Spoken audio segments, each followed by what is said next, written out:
2021 has seen a whole raft of new and updated sports bikes, from the budget end right up to some incredible high-end limited editions. So in today's video, we're going to look at the best bikes that have been refreshed for the new model year, and we're going in price order ascending. But before we get started, if you're new here and you want to see more of the latest motorcycle news right here on YouTube, then please do remember to hit subscribe. The absolute entry point into the mid-capacity fully fed sports bike world is the Kawasaki Ninja 650. You're not going to get cutting-edge tech or extreme performance at this price, but for $7,000 it's a solid package with a proven engine, and it does inherit some of the looks and the name of the bigger and perhaps more desirable Ninjas. Suspension and braking are fairly basic but competent. The parallel twin makes 68 PS at 8,000 RPM, which is just about enough for some fun on the road.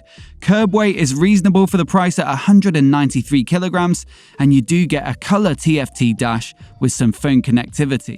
With an accessible seat height of 790mm and a reasonably relaxed riding position, it makes for a decent starter sports bike. The 2021 updates for this bike were minor, with some new paint options of black, white, or Kawasaki green. Upper grand is the CBR 650R, and you do get quite a lot more performance for your money. Despite having the same 650cc capacity as the Ninja, the inline-4 engine layout revs up much higher, delivering 95 PS at 12,000 RPM for a bit more of that sports bike top end. An upside-down show separate function fork and radially mounted 4-piston Nissin front brake calipers also outdo the Kawasaki, although it is about 15 kilograms heavier and 20mm higher in the seat, so shorter riders might want to try both before they buy.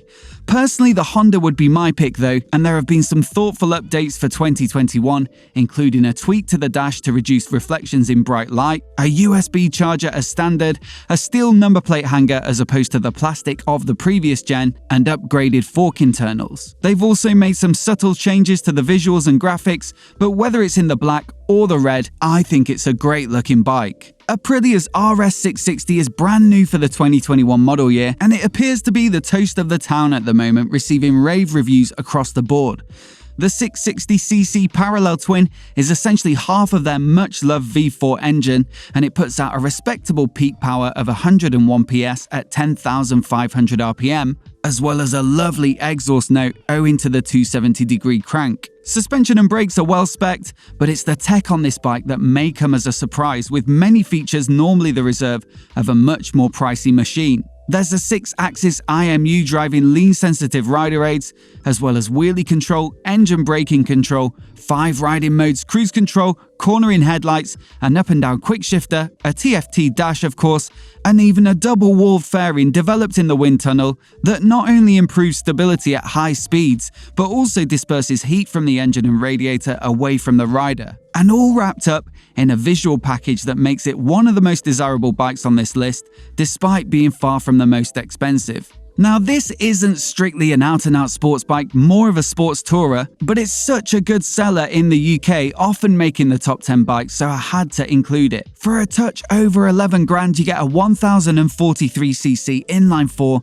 that cranks out 142 PS at 10,000 RPM. There's a comfortable riding position with decent wind protection, cushy adjustable suspension, a TFT dash, cruise control, luggage options, and an up and down quick shifter, so basically everything you need for munching up the miles with a few thrills along the way. There's a performance edition available, which includes some crash protection and an Akrapovic exhaust. There's a touring edition with panniers and an extended windscreen, and there's a performance touring edition, which I assume you can work out for yourself.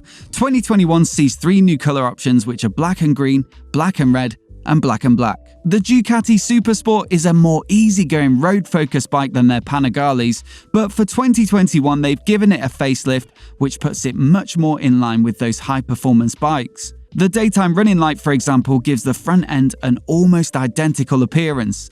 The mechanicals and performance figures remain pretty much the same, but it does get a 6-axis IMU which opens up lean-sensitive rider aids, as well as a quick shifter and a 4.3-inch TFT dash with optional Bluetooth connectivity. Whilst it does represent the most affordable way to get a slice of the Ducati sports bike action, it does feel like the Aprilia RS660 has it beat in most areas.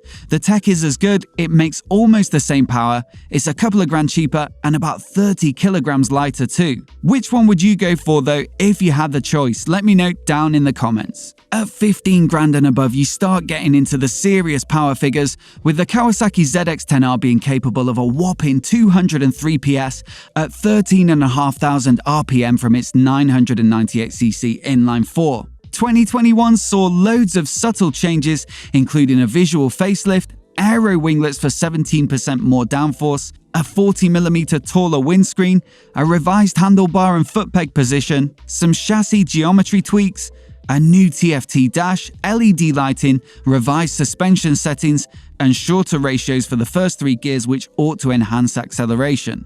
Kawasaki also updated the ZX10R, offering a limited run of 500 bikes in order to be able to race them in the Superbike World Champs. For £24,799, you get upgraded engine internals, a single-seat setup, Marcassini-forged wheels, an adjustable swing arm pivot, and braided brake hoses, although it's only available to race teams on request. Perhaps one of the most eagerly anticipated announcements of the year was the updated version of Suzuki's iconic Hayabusa. The Busa made a name for itself when it launched in 1999 by posting the fastest top speed of any production motorcycle, getting up to 194 miles per hour. It's also been a firm favourite over the years for modification and tuning, and so a 2021 update had mouths watering at the prospect of something even more powerful and capable. Perhaps it came as a bit of a disappointment then that the new Busa is actually down on power versus the previous generation, making 190 PS at 9,700 RPM against the 197 PS of the Gen 2 bike. Torque is also down by 5 Nm,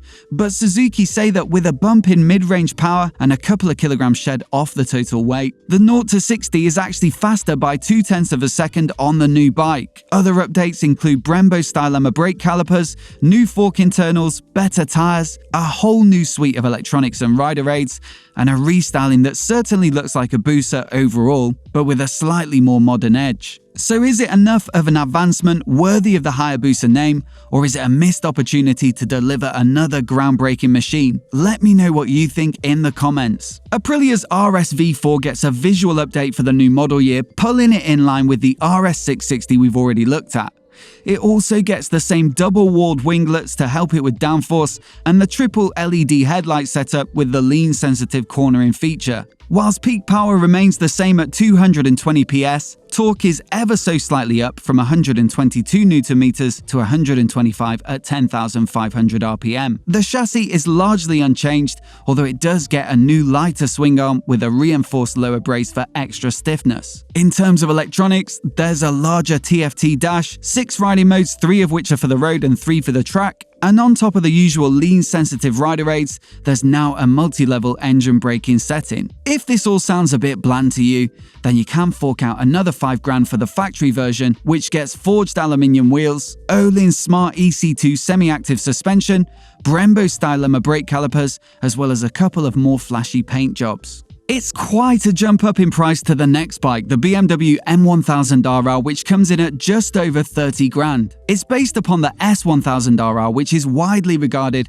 as the best sports bike on the market, but this version is for Superbike World Championships homologation, and as such it gets all the bells and whistles. BMW have revised their engine internals, which allow it to rev up a little higher and produce an extra 5 horsepower at the top, whilst an Akropovich titanium full system, M carbon wheels, and a lightweight M battery all contribute to a 4 kg saving in curb weight at 192. There are new aero winglets, tweaked suspension internals, a longer swing arm with an adjustable pivot point, bling-looking M brakes developed with Nissin, an optional GPS data logger and lap timer, and perhaps surprisingly, BMW's Hill Start Control Pro. That's a feature you'd normally expect on a big, heavily laden tourer that might roll back as you move off. And I'm no expert, but I'd probably advise that you nail your hill starts before taking a 30 grand superbike on the track. Up a few £100 is this limited edition collaboration between MV Agusta and the performance car manufacturer Alpina. 110 units were produced as a nod to Alpina's super successful A110. And specs-wise, it's pretty much the same as the standard Super Veloce it's based on, which is pretty much the same as the F3800 that's based upon. But there are a few nice upgrades like carbon air duct covers, carbon mudguards, a carbon chain guard, and carbon lower fairings.